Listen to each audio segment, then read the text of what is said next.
Vampire got out of his black invincibility cloak. Wait a minute. We both got under it. We saw each other, Mr. Norris there.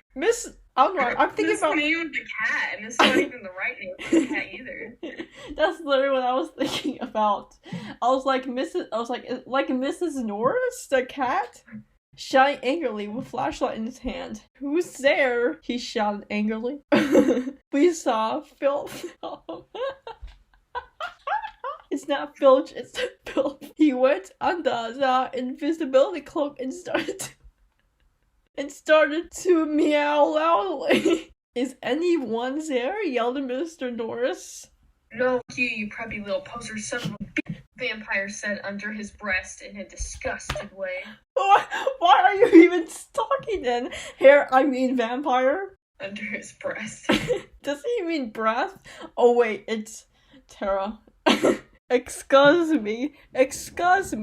Who said that? Yelled Mr. Norris. Then he heard a Filch.